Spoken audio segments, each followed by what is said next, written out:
ప్రజాస్వామ్య దేశంలో ఎన్నికలు అనేది ఒక పెద్ద పండుగ. కాలంతో పాటు ఎన్నికల నిర్వహణలో కూడా అనేక మార్పులు వచ్చాయి. బ్యాలెట్ పేపర్ల నుంచి ఈవీఎంల వరకు వచ్చిన కొన్ని మార్పుల గురించి ఈ వీడియోలో తెలుసుకుందాం. ఈ ఛానల్ని మీరు మొదటగా చూస్తున్నట్లయితే వెంటనే ఈ ఛానల్ సబ్స్క్రైబ్ చేసుకోండి. ఒక లైక్ చేయండి, కామెంట్ చేయండి, మీ ఫ్రెండ్స్కి షేర్ చేయండి. భారతదేశంలో మొదటి ఎన్నికలు 1951, 1952 మధ్యలో జరిగాయి. తొలి 2 లోక్సభ ఎన్నికల్లో వారి యొక్క అభ్యర్థుల యొక్క పేర్లు, వారి యొక్క గుర్తులను ముద్రించిన పేపర్లను, బాక్సులను విడివిడిగా పెట్టేవారు. ఓటర్లు తమకు నచ్చిన అభ్యర్థి యొక్క పేపర్ తీసుకొని వారికి నచ్చిన బాక్సులో వేసేవారు. ఈ పద్ధతి ద్వారా రిగ్గింగ్కు పాల్పడే అవకాశం ఎక్కువగా ఉండటంతో 1960, 61లో జరిగిన ఎన్నికల సంఘం పేపర్ బ్యాలెట్ విధానాన్ని తీసుకువచ్చింది.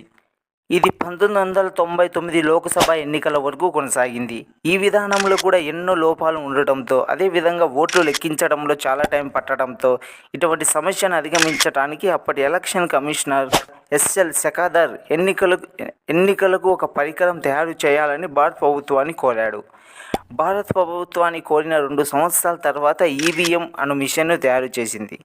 ఈ ఈవీఎంను తొలిసారిగా భారతదేశంలోని 1982లో కేరళలోని నార్త్ పరావూర్ ఉప ఎన్నికల్లో ఉపయోగించారు.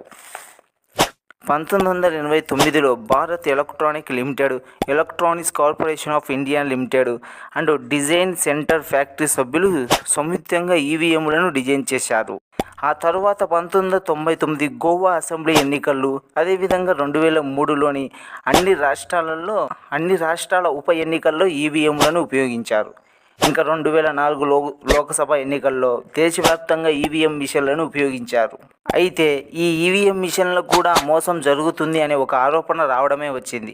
ఒక వ్యక్తికి ఓటు వేస్తే అది వేరే వ్యక్తికి ఓటు పడుతుంది అని ఆరోపణలు వచ్చాయి. దానితో 2013లో తొలిసారిగా ఈవీఎం మిషన్లకు ఓటర్ వెరిఫియబుల్ పేపర్ అడియంట్ ట్రయల్లను ఉపయోగించి ఈవీఎంలను ఉపయోగించారు.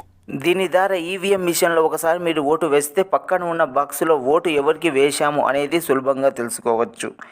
ఈవీఎంలో వేసిన ఓట్ల మధ్య ఏవైనా తేడా ఉందా అనే అవకాశమే ఉండదు. ఒక వ్యక్తి ఒకటి కంటే ఎక్కువ ఓట్లు వేసే అవకాశమే ఉండదు.